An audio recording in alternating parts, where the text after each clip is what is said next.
Saya ada 2 poin lagi saya nak sampaikan.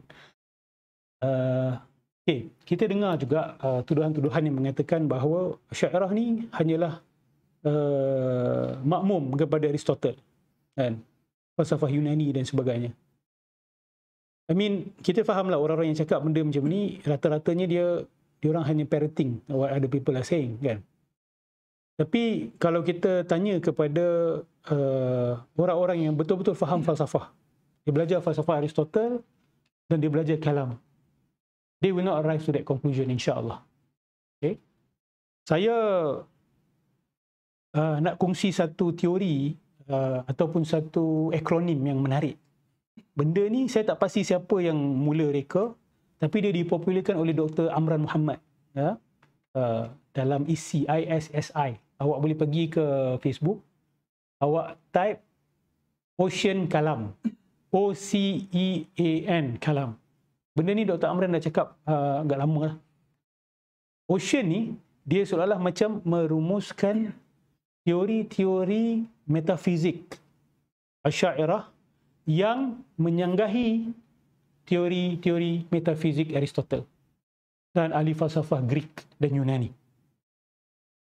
Dan 5 perkara yang Asy'ariyah menyanggahi Aristotle ni adalah 5 metaphysical fundamentals Asy'ariyah yang begitu penting sekali. Sehingga bagi orang yang faham, dia tidak akan kata bahawa Asy'ariyah ambil daripada Aristotle. Orang yang faham, dia akan kata Asy'ariyah sebenarnya merobohkan Aristotle. Tapi meroboh itu bukan bermakna semua benda kita buang. Tak. Okay, that will be foolish and stupid. Okay, teori Ocean ni, OCEAN, dia kata ni adalah teori metafizik Asy'ariyah yang unik. O yang pertama adalah occasionalism. Okay? O yang pertama, occasionalism. T adalah causality. Nanti saya akan jelaskan secara ringkas. Causality ini bagi yang nak cetuskan minat saja. Causality. Kemudian E, empiricism. Empiricism. Kemudian atomism. Dan last sekali, nominalism. Dia kata kelima-lima ciri ini, ciri metafizik ini, bercanggahan dengan pegangan Aristotle. Bagi orang yang kaji, dia tak akan suka-suka kata sama-sama-sama. Tidak.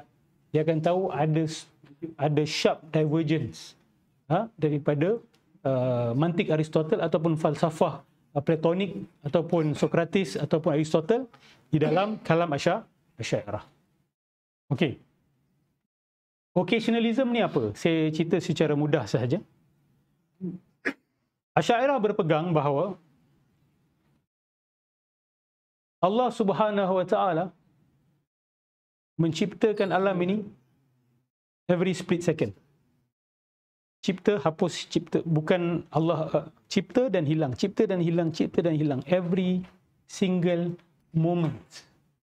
Ini dipanggil sebagai tajaddudul khalq. Continuous recreation. Mungkin ada yang tak faham, kenapa lah Allah nak kena buat macam tu kan?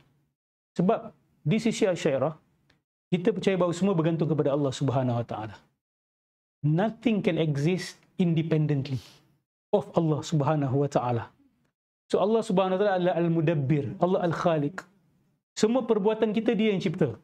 Kan bila kita ambil air minum, Allah yang cipta perbuatan meminum air itu. Kehendak of course daripada kita. Dan kehendak itu juga Allah Subhanahu wa taala yang cipta. Jangan lupa benda ni. Betul. So every single thing, dia macam apa tahu? Saya suka bagi contoh mudah, kipas lah. Kan? Kipas ni kita tahu dia ada, biasanya ada 5 ataupun 3 kan.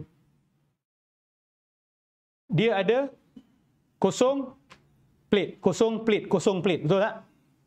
Okay. Bila dia bergerak secara perlahan, awak akan nampak, oh ada space in between these plates. Tapi kalau awak percepatkan dia punya speed 1,000,000 kali ganda atau 2,000,000 kali ganda, dia akan nampak sebagai solid object. Setuju? Sedangkan dia hanya 3 plate atau 4 plate saja, tapi yang berputar begitu laju, it appears solid. So Asy'ariyah percaya bahawa sebenarnya alam ni pun macam itu. Dia jadi begitu cepat sampai kita melihat dia sebagai solid. Now, orang yang tak faham, yang tak belajar sains, tak belajar quantum physics, dia akan kata ni merepek punya idea, kan?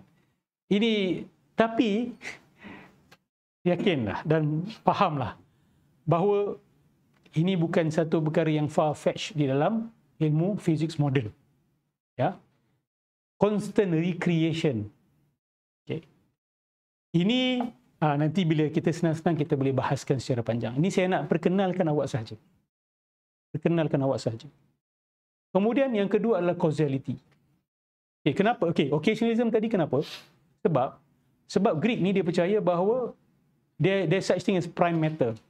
Dan prime matter ni tidak dicipta oleh Tuhan. Dia memang ada diqadim dengan Allah Subhanahu wa taala dan dia ada independence from God. Law of nature is independent of God. Kita Asy'ariyah no. Everything is dependent of Allah. Itu penafsiran kita kepada la haula wala quwwata illa billah. Tidak ada daya dan upaya kecuali dengan Allah. Billah itu, ba tu maksud dia every single moment. Kalau Allah Subhanahu wa taala withdraw his tadbir, collapse. We will vanish. Dia yang constantly continuous recreation. Sebab dia al-khaliq, bukan khaliq, khalaq.